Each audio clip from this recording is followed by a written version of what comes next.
Puji Tuhan, selamat pagi teman-teman yang bergabung saat pagi ini ada niat dan teman-teman yang akan bergabung dalam offline. Sebelum kita mulai pembelajaran kita akan mulai dengan berdoa. Mari kita berdoa. Pujian syukur kami naikkan kepadamu Tuhan Yesus yang baik. Engkau sungguh baik buat kami Tuhan. Engkau selalu menyertai kami, Engkau terus menjagai kami Tuhan, hingga kami kembali boleh menikmati hari yang baru ini Tuhan. Terpuji-pujilah Engkau ya Tuhan Yesus yang baik. Terima kasih Tuhan, terima kasih kami sungguh percaya anugerah-Mu yang melimpah Tuhan Yesus Engkau terus berikan buat kami, kasih-Mu yang begitu besar Engkau terus curahkan buat kami Tuhan, hingga kami boleh terus menikmati damai sejahtera-Mu, sukacita daripada-Mu. Terima kasih Tuhan Yesus yang baik. Saat pagi hari ini kami juga mohon ampun atas salah dosa kami. Ampuni segala pemikiran, perbuatan, perkataan kami. Ampuni kami Tuhan, biar hidup kami boleh terus hidup dalam perkenan-Mu Tuhan Yesus. Saat pagi hari ini kami bersyukur atas kekuatan yang Kau berikan buat kami, atas semangat yang baru lagi buat kami, atas kerinduan lagi buat kami untuk kami belajar kebenaran firman-Mu. Terima kasih ya Tuhan, terima kasih.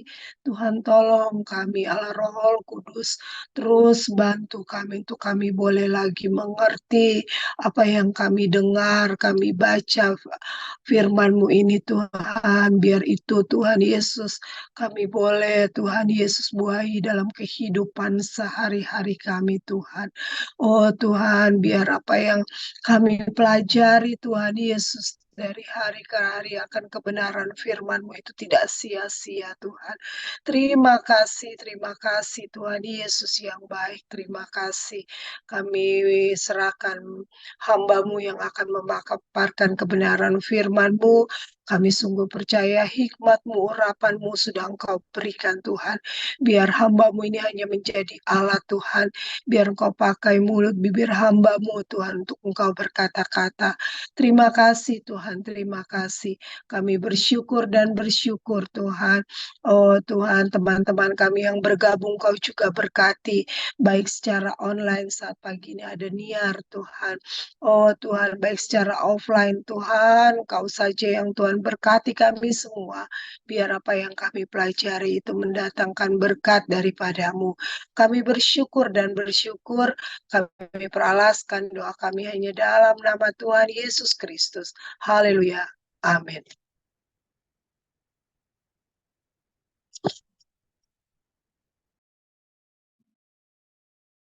Puji Tuhan, kita bersyukur saat pagi hari ini diberi kesempatan sama-sama belajar kebenaran firman Tuhan. Kita mulai pagi ini tentu akan kita jalani beberapa sesi. Kita masuk kepada doktrin keselamatan, soteriologi.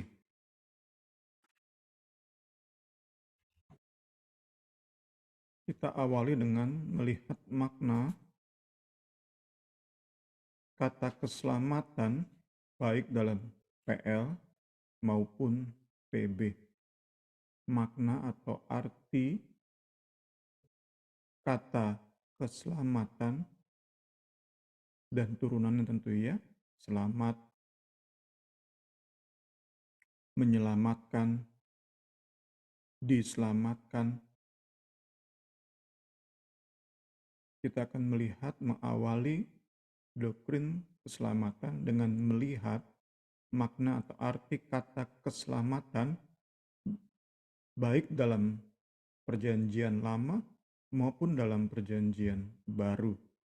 Ada dua kata yang ditampilkan oleh buku referensi utama kita dalam perjanjian lama, itu natsal dan yasa.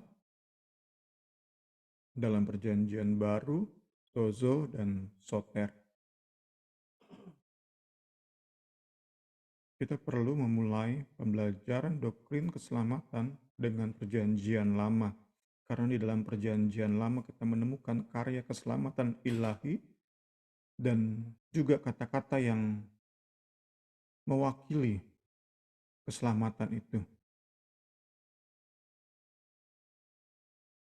Kata-kata yang menggambarkan, kata-kata yang mendeskripsikan keselamatan yang Allah nyatakan dan Allah ingin kita mengerti, ingin manusia alami.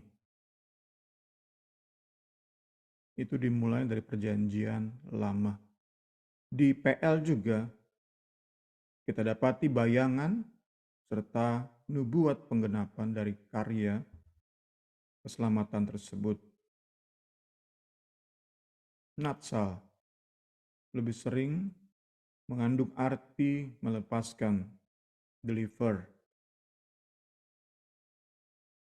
meluputkan, baik dalam artian kelepasan jasmani, kelepasan dialami oleh personal perseorangan, maupun kelepasan yang bersifat atau berskala nasional, keselamatan atas sebuah bangsa.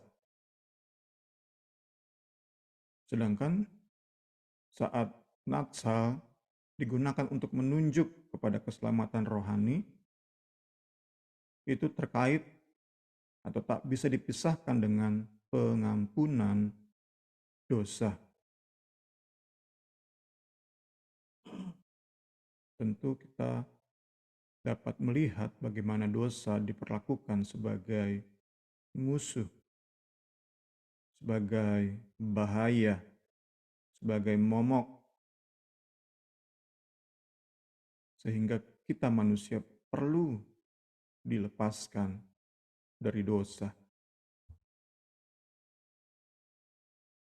Ini beberapa contoh. Ini keselamatan yang bersifat pribadi.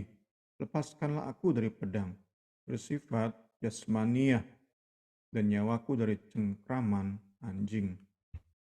Ini yang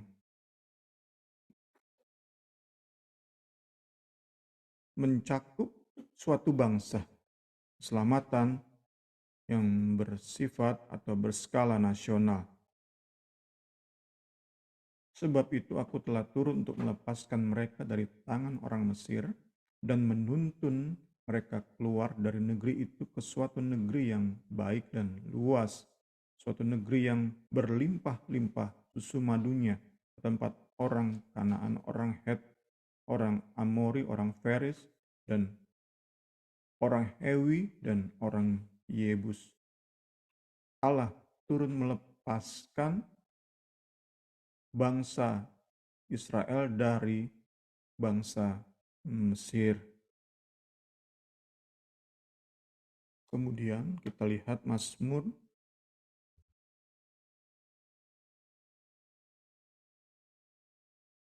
inilah keselamatan yang bersifat rohani. Lepaskanlah. Lepaskanlah tentu memakai kata natsal. Lepaskanlah aku dari segala pelanggaranku. Pemazmur menyadari bahwa dosa itu musuh yang sungguh-sungguh mengikat, menyiksa. Lepaskanlah aku dari segala pelanggaranku. Kemudian kita lanjutkan dengan melihat kata berikutnya, yaitu yasa. Mengandung arti menyelamatkan, melepaskan, memberi kemenangan, dan juga menolong. Kata yasa lebih sering digunakan untuk menunjuk pada karya keselamatan Allah bagi umatnya. Bagaimana Allah melepaskan umatnya dari berbagai bentuk tekanan dan penderitaan. Kita lihat beberapa contoh. Dimulai dengan penggunaan kata yasa yang berada di luar isu teologis. Di Keluaran 2 ayat 17, kata yasa di sini tidak menunjuk kepada keselamatan rohani. Tadi kita sudah lihat paragraf sebelumnya bahwa meskipun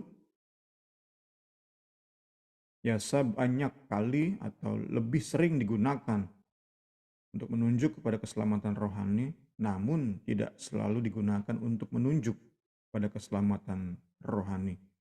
Di ayat ini,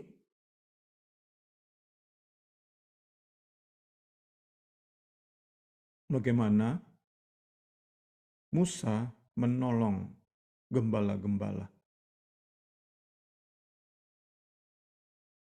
Nanti kita bisa sama-sama lihat konteksnya.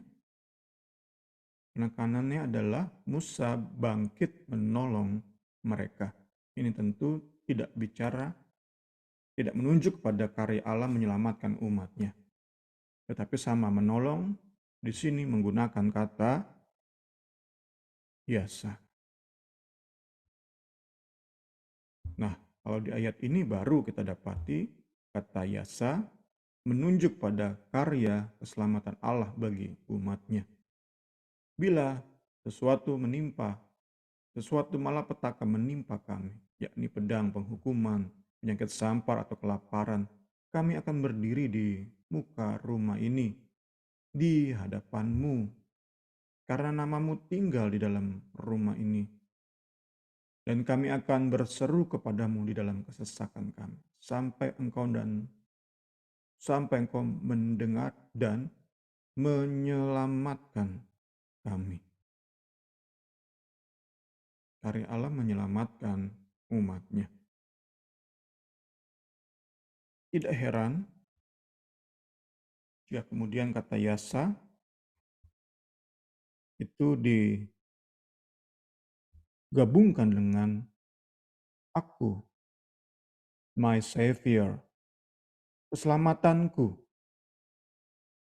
Karena sekali lagi kata yasa lebih sering digunakan untuk menunjuk karya keselamatan Allah bagi umatnya.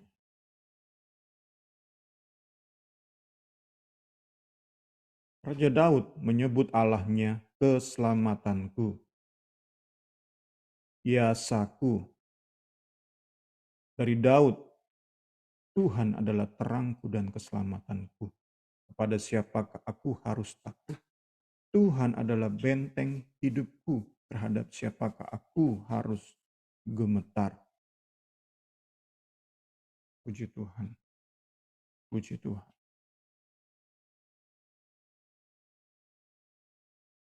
Dari kata yasa, kita masih lanjutkan beberapa hal. Kata yasa merupakan bagian yang ditekankan dalam pembelajaran kita di Perjanjian Lama. Kerap kali Allah mengutus orang pilihannya untuk menghadirkan keselamatan.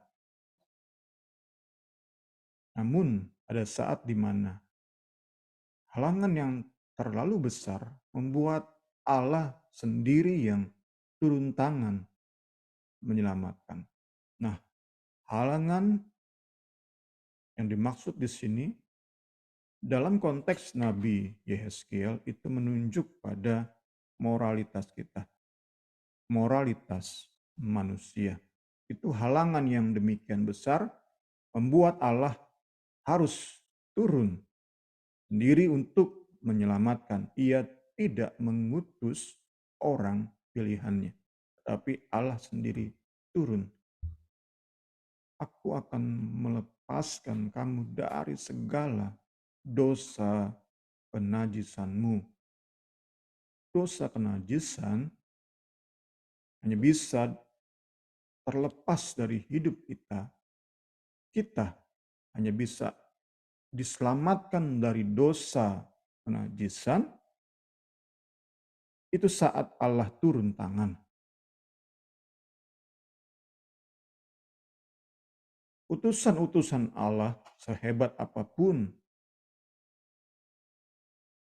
penuh kuasa, melakukan mujizat, penuh kasih, penuh dengan simpati kepada kita manusia, namun tetap Saat bicara tentang dosa kenajisan, Allah turun tangan. Allah tidak memberikan utusannya, tidak menugaskan utusannya untuk membereskan noda dosa kenajisan kita.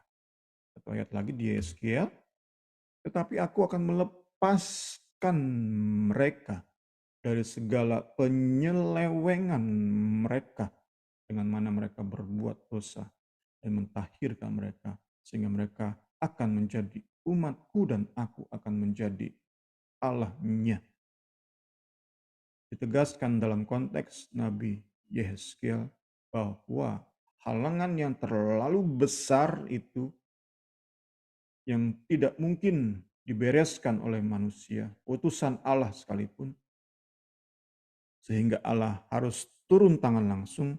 Halangan yang spektakuler ini adalah dosa, najisan kita, kotornya hidup kita, kusta-kusta yang melekat di hidup kita. Puji Tuhan, kita terus dapati kebenaran-kebenaran yang Allah singkapkan bagi kita.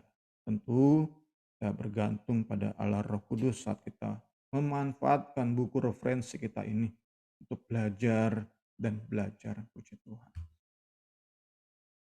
Keselamatan dengan Allah sebagai pelaku utama itu merupakan tema yang mendominasi perjanjian lama yang dimulai dari janji Allah di Taman Eden.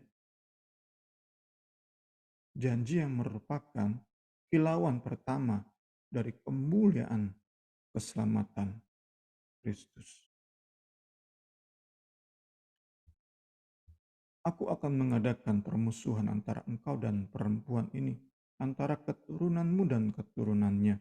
Keturunannya akan meremukkan kepalamu. Janji keselamatan itu sudah diberikan sejak di Taman Eden. Puji Tuhan, puji Tuhan. Bagaimana Allah sungguh rindu menyelamatkan umatnya, itu sudah dimulai di Taman Eden. Puji Tuhan, puji Tuhan.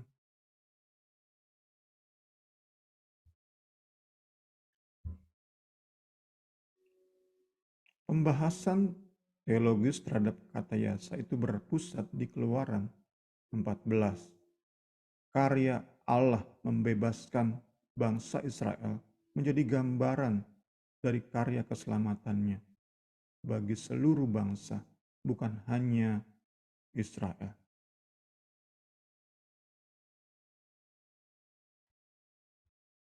Demikianlah pada hari itu Tuhan menyelamatkan orang Israel dari tangan Mesir.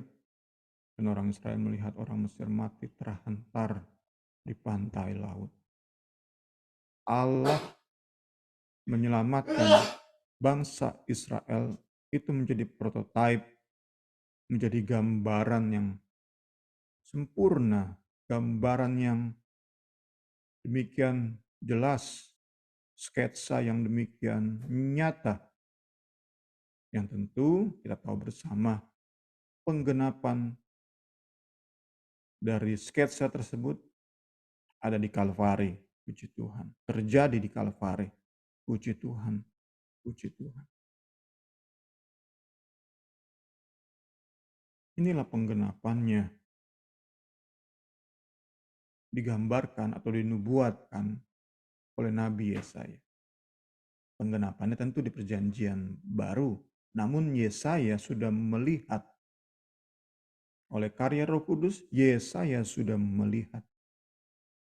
Terlalu sedikit bagimu hanya untuk menjadi hambaku, untuk menegakkan suku-suku Yakub dan untuk mengembalikan orang-orang Israel yang masih terpelihara.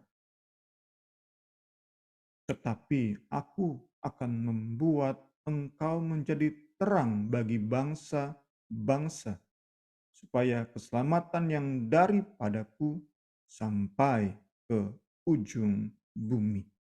Haleluya. Kita percaya rangkaian keselamatan Allah dimulai dari Taman Eden, mengalami sesuatu progresif, terus berkembang, dan Yesaya sudah melihat bagaimana Allah yang menyelamatkan itu akan memakai bangsa Israel untuk keselamatan bangsa-bangsa di luar mereka.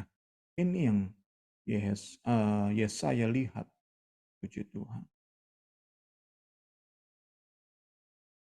Yasa berpusat di Keluaran 14, bagaimana Allah membebaskan bangsa Israel.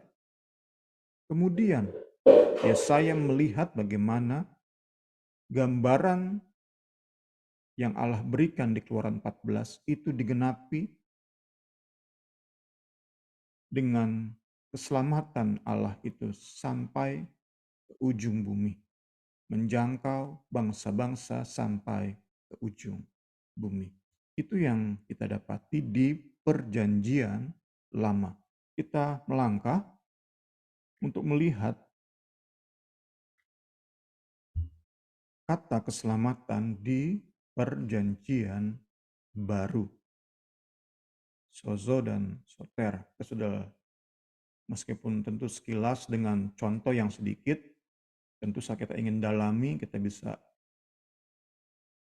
gunakan aplikasi pembantu untuk mencari kata natsa, itu di bagian mana saja dari Alkitab, kata yasa. Kita gunakan aplikasi yang membantu, kita akan temukan yasa itu ditulis di mana saja dalam Perjanjian Lama. Yasa itu banyak di Mazmur. Puji Tuhan. Puji Tuhan.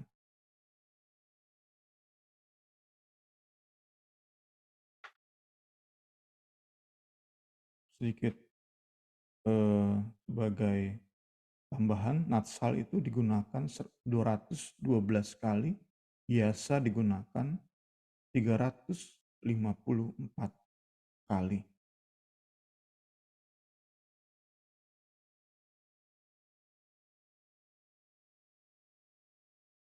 Kita lanjut dalam Perjanjian Baru. Kata yang dominan adalah zozo, yang berarti menyelamatkan, memelihara, atau meluputkan dari bahaya.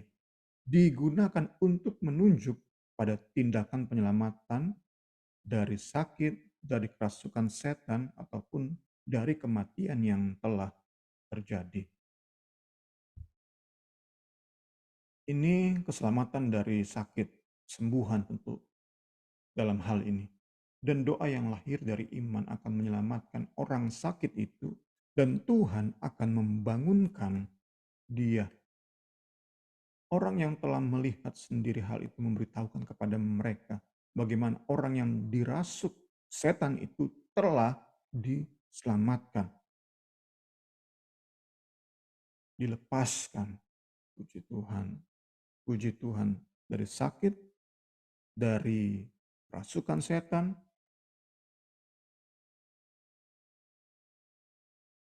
dari kematian yang sudah terjadi. Tadi dari sakit menuju kepada kematian, tetapi sebelum mati sudah diselamatkan. Menggunakan kata sozo. Ada pula contoh dalam Alkitab, kata zozo digunakan untuk menunjuk pada karya Yesus menyelamatkan, dalam arti membangkitkan orang yang telah mati. Ketika Yesus masih berbicara, datanglah orang dari keluarga kepala rumah ibadat itu dan berkata, "Anakmu sudah mati. Jangan lagi engkau menyusah-nyusahkan guru." Tetapi Yesus mendengarnya dan berkata kepada Yairus, "Jangan takut, percaya saja. Anakmu akan selamat." Zozo. Dari sakit, dari kerasukan setan, dari kematian. Namun demikian, zozo jauh lebih sering digunakan untuk menunjuk pada keselamatan rohani. Keselamatan yang Allah sediakan melalui Kristus bagi umatnya, dan yang umatnya alami atau terima melalui iman pada Kristus.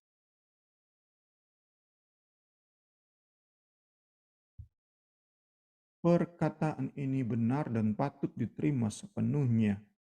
Kristus datang ke dunia untuk menyelamatkan orang berdosa, dan di antara mereka akulah yang paling berdosa. Menyelamatkan orang berdosa. Sekali lagi, sozo lebih sering digunakan oleh penulis Perjanjian Baru untuk menunjuk pada keselamatan rohani. Yang sudah kita lihat tadi, keselamatan rohani nggak bisa dipisahkan dari pengampunan dosa.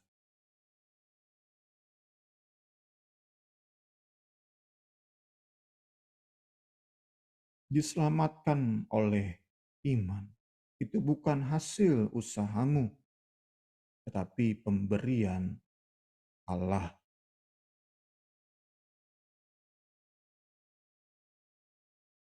Diselamatkan oleh iman.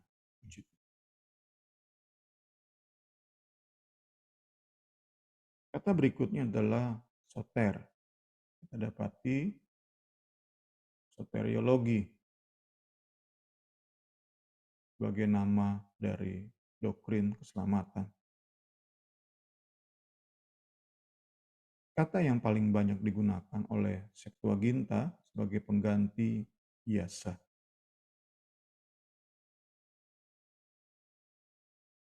Diulang lagi, Septuaginta adalah terjemahan Yunani dari Perjanjian Lama. Seperti sekarang kita punya terjemahan baru merupakan karya lembaga Alkitab menerjemahkan baik PL bahasa Ibrani ke bahasa Indonesia maupun PB dari bahasa Yunani ke bahasa Indonesia. Septuaginta adalah PL yang bahasa aslinya adalah Ibrani diterjemahkan ke dalam bahasa Yunani, dan yasa di bahasa Ibrani saat penulis Septuaginta menerjemahkan itu menggunakan kata soter. Kata ini juga digunakan untuk menunjuk pada gelar juru selamat, gelar yang hanya disematkan oleh kekristenan kepada Allah dan Kristus.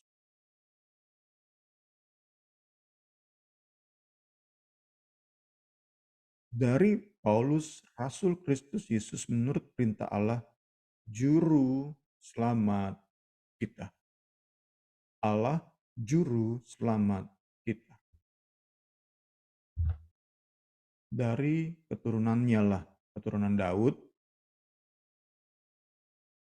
sesuai dengan yang telah dijanjikan Allah, Allah telah membangkitkan juru selamat bagi orang Israel, yaitu Yesus.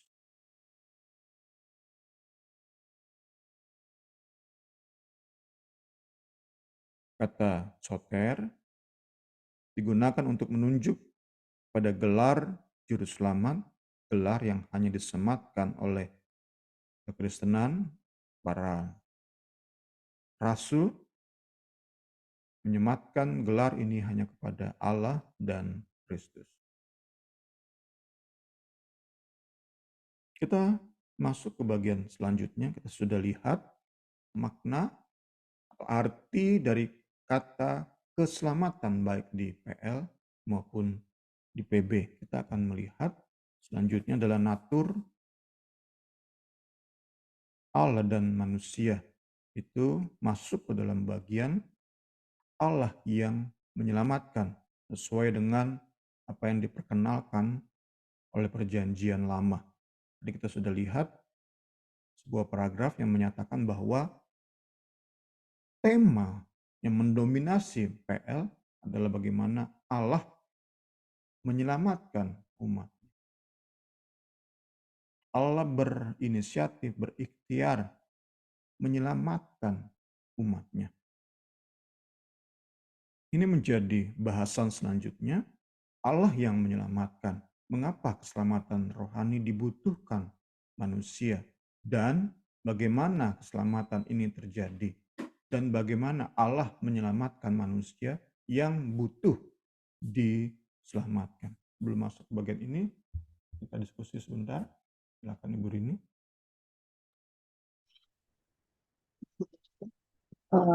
Sampai penjelasan ini, Niar ada pertanyaan, ada tambahan?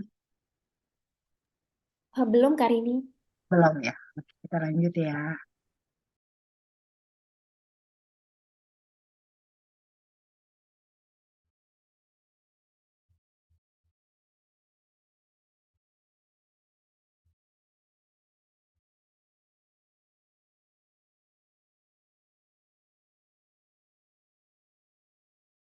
Puji Tuhan, kita lanjut.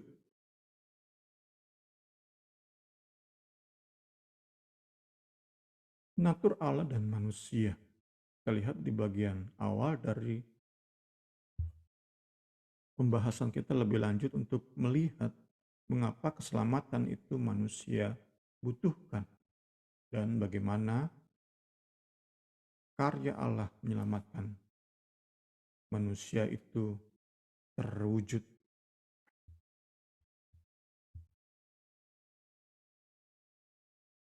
Natur Allah dan natur manusia sesuai dengan apa yang Alkitab menyatakan berkaitan dengan bahasan kita doktrin keselamatan. Alkitab berkali-kali dan dengan sangat jelas menunjukkan kebutuhan manusia akan juru selamat dan bahwa manusia tidak mampu menyelamatkan diri mereka sendiri, bahwa manusia dalam keadaan bobrok, busuk sampai ke inti, sampai ke bagian terdalam kita manusia. Itu jahat, penuh dengan virus-virus yang jika tidak terkontrol bukan hanya merusak kita pribadi, namun juga menulari sesama dengan kekotoran-kekotoran yang ada di hati kita. Manusia butuh juru selamat, tidak mampu selamatkan diri sendiri, karena manusia itu bobrok, busuk, sampai ke inti keberadaan manusia.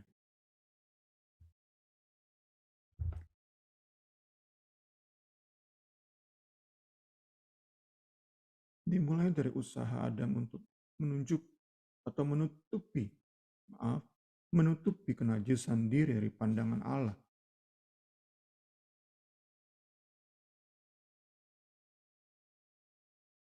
Dalam kelicikan hati, Adam berusaha menutup apa yang kotor di hidupnya itu dengan memakai daun pohon ara.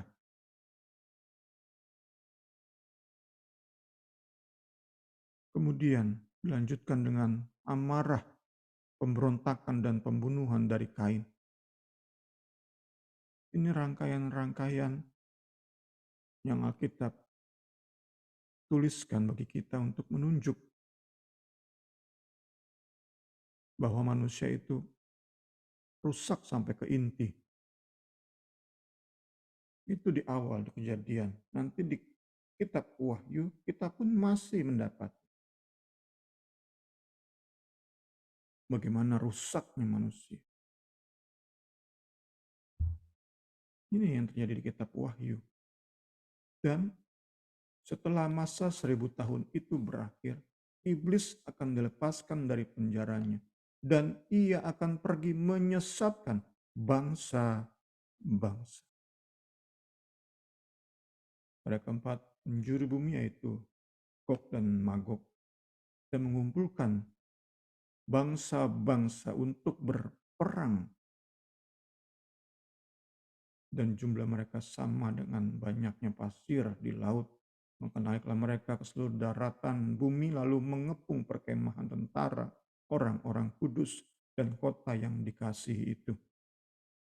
Sampai detik-detik terakhir menuju neraka sekalipun, di situ masih dosa begitu nyata. Manusia yang rusak sampai ke inti itu benar-benar nyata. Bahkan sampai nanti di akhir. Jadi sekali lagi, Alkitab berkali-kali dengan amat sangat jelas menunjukkan bahwa manusia itu bobrok sampai ke inti dan mereka tidak mampu menyelamatkan diri sendiri. Karena itulah mereka butuh juru selamat. Mengapa keselamatan rohani dibutuhkan manusia? Karena Allah akan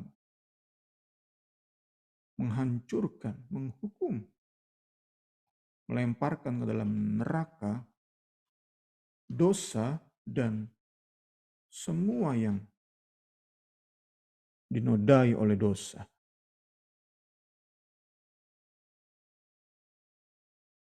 Kita butuh tentu juru selamat. Itu yang Alkitab jelaskan. Namun tentu ada terus usaha manusia untuk menyangkali keberadaan kita yang penuh dengan dosa ini. Rusak totalnya, baik niat maupun sikap hati kita, itu ditolak oleh gerakan pengembangan diri modern, dipengaruhi oleh pemikiran Pelagius. Penganut gerakan ini sangat percaya bahwa pada hakikatnya manusia itu baik. Anne Frank percaya bahwa manusia sebenarnya baik hati. Pemikiran modern mengajarkan bahwa yang manusia butuhkan adalah pendidikan.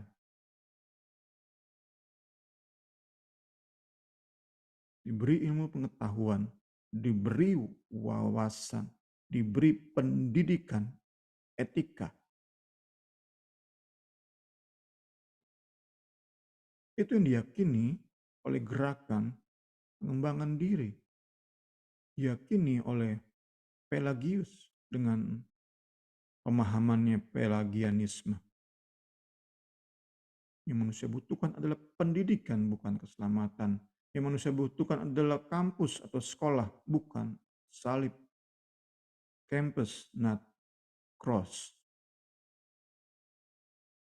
Tentu semangat ini, pemikiran ini, pemahaman ini sangat bertentangan dengan apa yang Alkitab jelaskan. Sekali lagi ini juga menunjuk pada dosa. Usaha Adam menutupi diri itu pun dosa. Terwujud dalam usaha menutupi diri. Berasal dari hati yang rusak. Hati yang dituduh oleh rasa bersalah. Menutupi diri. Menutupi diri dengan usaha manusia itu pun dosa. Bagaimana manusia tidak bisa terlepas dari dosa. Karena itu tidak heran di bagian lain Alkitab pun menjelaskan bahwa perbuatan baik manusia itu enggak lebih dari pembalut wanita yang sudah digunakan.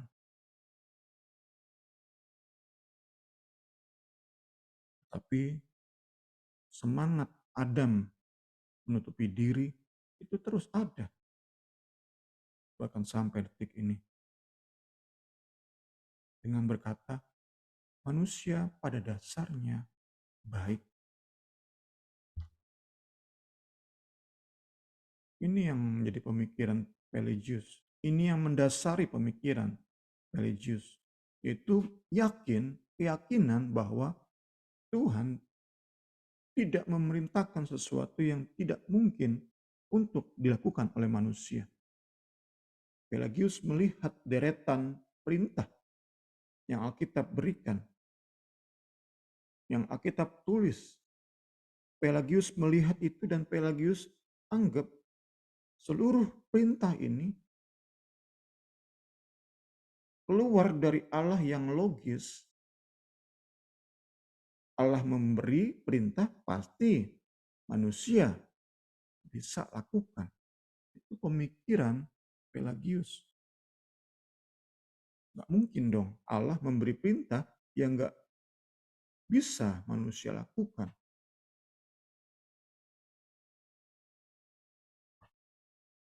Itu pemahaman Pelagius terhadap Allah secara logis.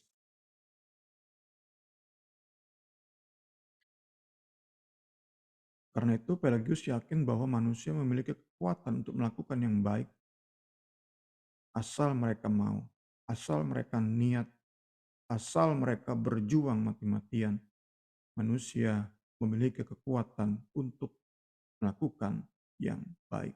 Sekali lagi ini semua bertentangan dengan apa yang Alkitab menyatakan. Kita masuk bagian-bagian akhir.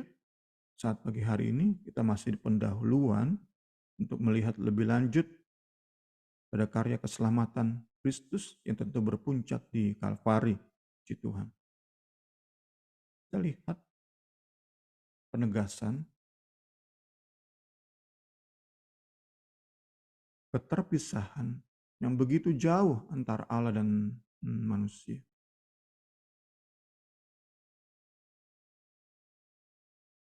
Dalam fenomena Sinai, Allah ingin membuat manusia mengerti tentang keterpisahan yang begitu jauh antara dirinya dengan manusia. Keterpisahan yang hanya Allah saja dapat jembatani.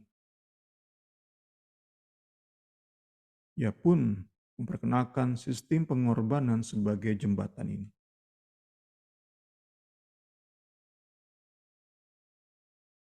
Ini sekali lagi yang Alkitab jelaskan. Kita bobrok, Allah Maha Kudus, karena itu terpisah sebuah jurang, terpisah oleh sebuah jurang yang tidak mungkin dijembatani oleh manusia. Setelah tadi di bagian awal kita lihat bahwa manusia itu rusak to the core, rotten, busuk to the core, sampai ke inti, itu Alkitab menyatakan. Di poin ini, Alkitab pun menyatakan bahwa oleh karena rottennya manusia, rusak, busuk, bobroknya manusia, itu terpisah dengan Allah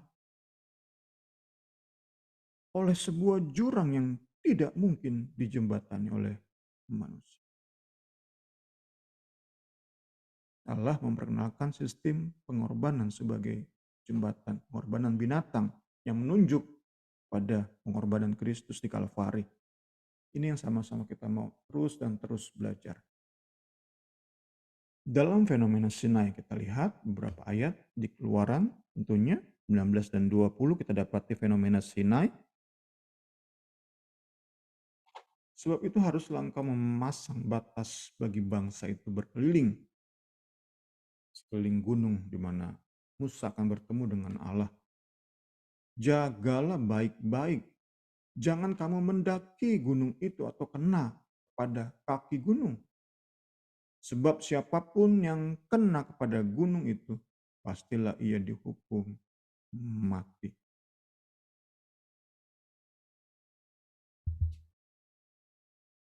Lalu Musa membawa bangsa itu keluar dari perkemahan untuk menjumpai Allah. Dan berdirilah mereka pada kaki gunung. Tentu dalam batasan yang sudah Musa buat tadi. Gunung Sinai ditutupi seluruhnya dengan asap. Karena Tuhan telah turun ke atasnya dalam api. Asapnya membumbung seperti asap dari dapur dan seluruh gunung itu gemetar sangat. Manusia rotten to the core mungkin menghampiri Allah dan Allah sendiri nyatakan, ini loh kekudusanku, ini loh keberadaanku, ini loh kehadiranku.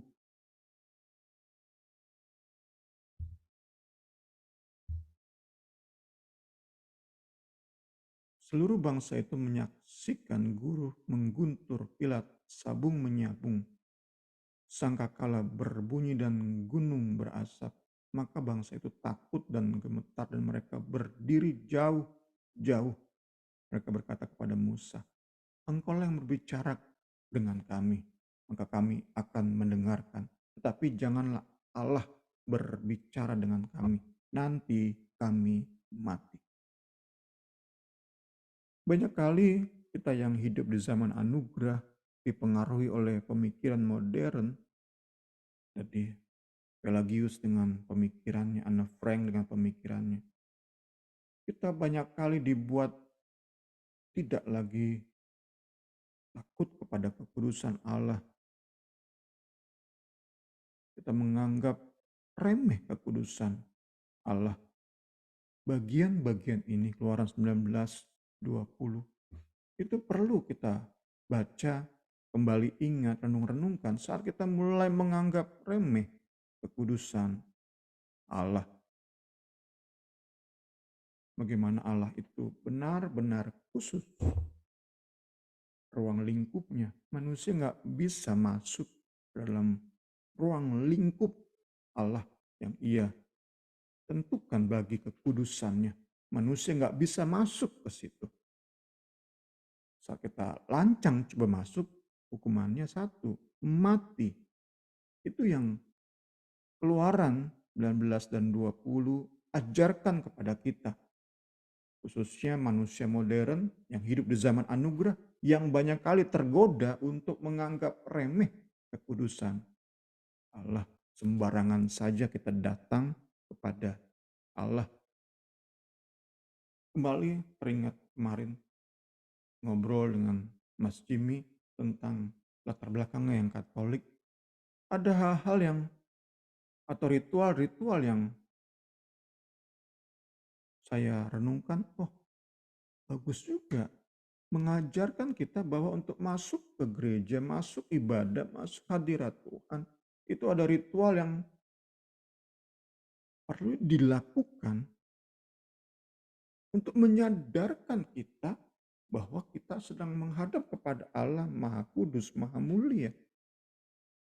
Ada banyak kali di aliran kita, Pentakosta Karismatik, asal aja udahnya telat, pakaian sembarangan, sikap dalam ibadah sembarangan, dalam ibadah memikirkan hal-hal lain, ingin cepat-cepat kelar, selesai. Betapa kita makin hari makin enggak menghargai kekudusan Allah. Pembacaan Keluaran 19:20, perenungan itu bisa membantu kita, menolong kita. Terus memasuki hadirat Allah kita enggak sembarangan. Kemudian bagian akhir, melalui penghukuman atas Nadab Abihu, Allah ingin manusia mengerti tentang kudusan. Allah ingin manusia mengerti tentang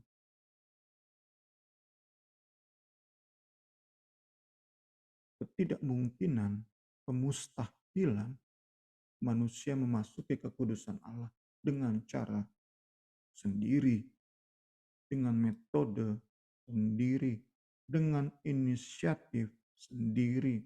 Semulia apapun inisiatif manusia, setulus apapun inisiatif manusia,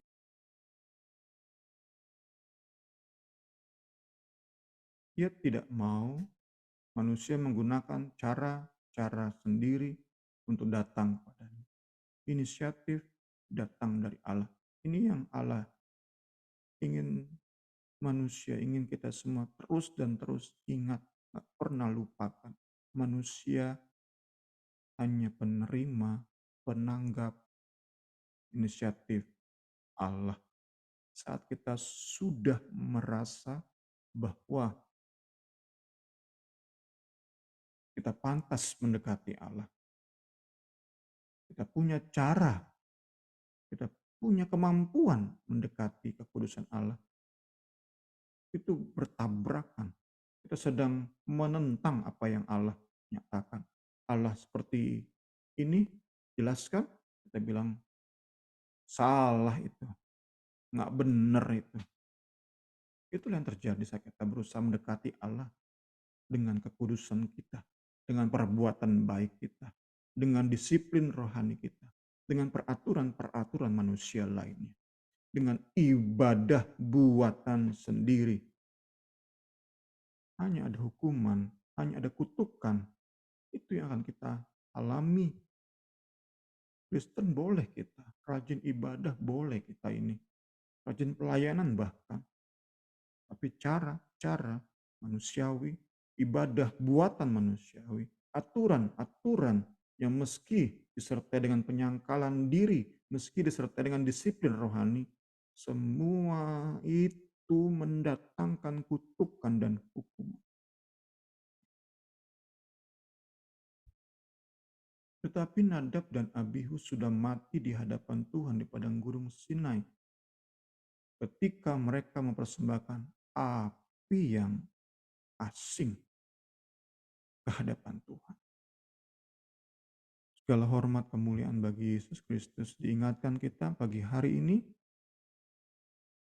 sebagai pendahuluan dari doktrin keselamatan, hanya caranya, hanya cara Allah yang mesti kita taati, kita tempuh.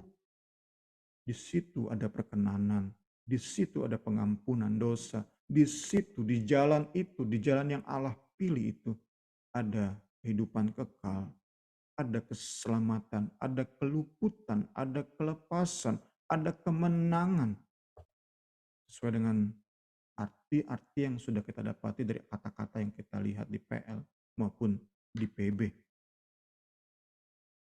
Segala hormat kemuliaan bagi Yesus. Kita awali doktrin kita pagi hari, doktrin keselamatan kita di pagi hari ini dengan mengingat, benar-benar mengingat. Hanya cara Tuhan, hanya metode ilahi, hanya inisiatif ilahi yang memungkinkan kita terima perkenanan. Jangan pernah harapkan cara-cara sendiri, inisiatif sendiri. Tuhan Yesus tolong kita semua. Selamat pagi, Ibu Rina, pimpin diskusi dan tutup pembelajaran kita pagi hari ini. Puji Tuhan. Puji Tuhan. Niar, mungkin ada tambahan atau pertanyaan, boleh? Terima kasih Bu untuk pelajarannya sama Kak Rini. Kalau aku sih, dari aku cuma mau sedikit bersaksi gitu tentang keselamatan gitu ya Bung ya. Jadi waktu saya itu kecil itu kan karena ikut oma yang Kristen itu kan memang suka sekolah minggu seperti itu ya. Sampai papa mama pindah, terus jadi sejak itu tuh kayak terpisah gitu dari gereja. Terus kayaknya aku tuh mulai belajar agama Islam gitu kan karena mama Islam gitu. Jadi pada saat itu SMP SMA itu sebenarnya masa-masa terberat dalam hidup gitu.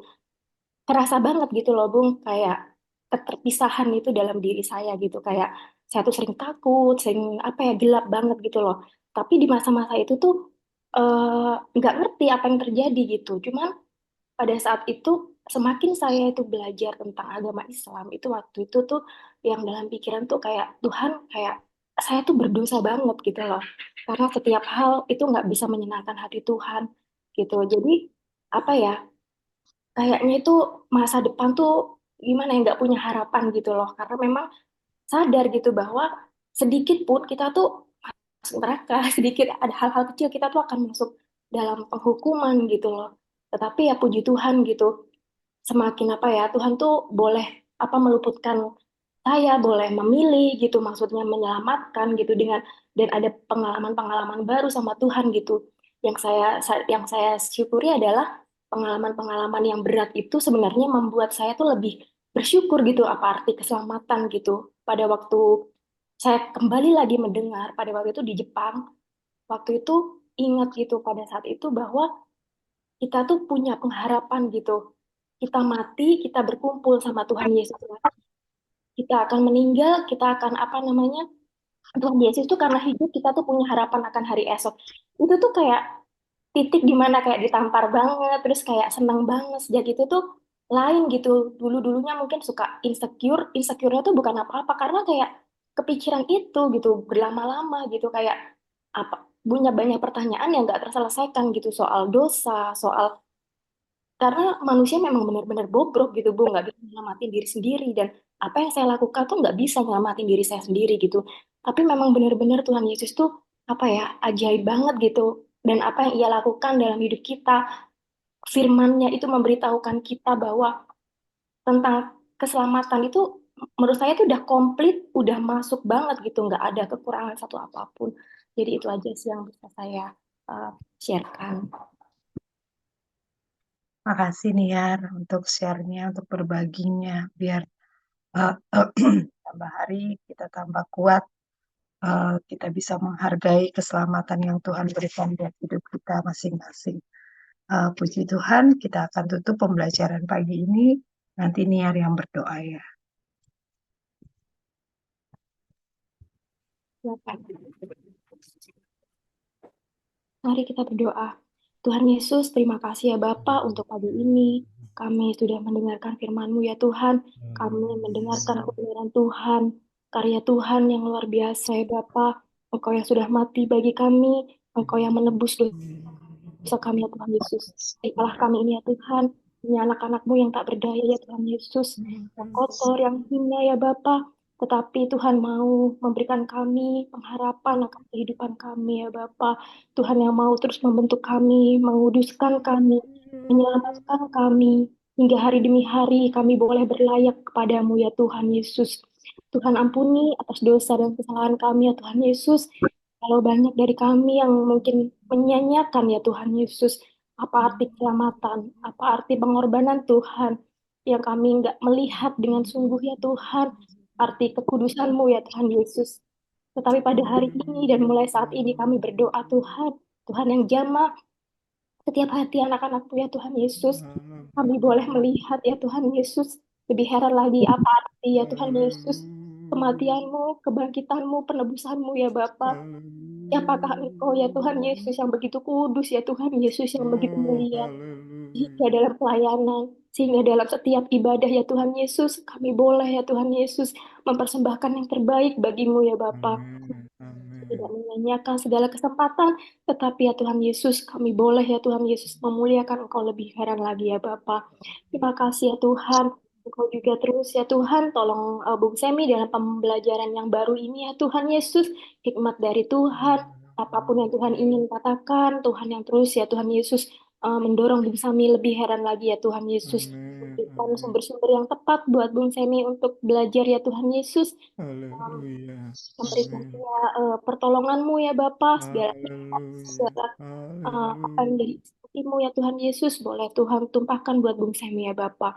Terima kasih Tuhan, memberkati juga Kak Rini dan keluarganya, memberkati setiap dari kami ya Tuhan, kami percaya Tuhan Yesus. Glory, Tidak ada yang tak mungkin bagimu, setiap anak-anakmu mendengarkan ya Tuhan Yesus, glory, glory. kami nggak mau ya Tuhan Yesus bosan-bosan ya Tuhan mendengarkan pelajaran tentang keselamatan ya Bapa. Tetapi kami mau setiap saat rindu ya Tuhan Yesus mendengarkan pelajaran yang indah ini Amen. ya Tuhan Yesus. Yang Amen. berubah yang membentuk hidup kami ya Tuhan. Terima kasih ya Tuhan, terima kasih kami percaya berkat yang daripadamu sudah ada Glory. ya Tuhan Yesus menjadi bagian kami. Damai sukacita karena kebenaran-Mu juga menjadi milik kami ya Tuhan. Terima kasih ya Tuhan, kami berserah hari-hari selanjutnya untuk setiap Bible study kami, untuk setiap pelayanan dan ibadah kami. Dan kami alaskan doa ini hanya dalam nama Tuhan Yesus Kristus. Haleluya. Amin.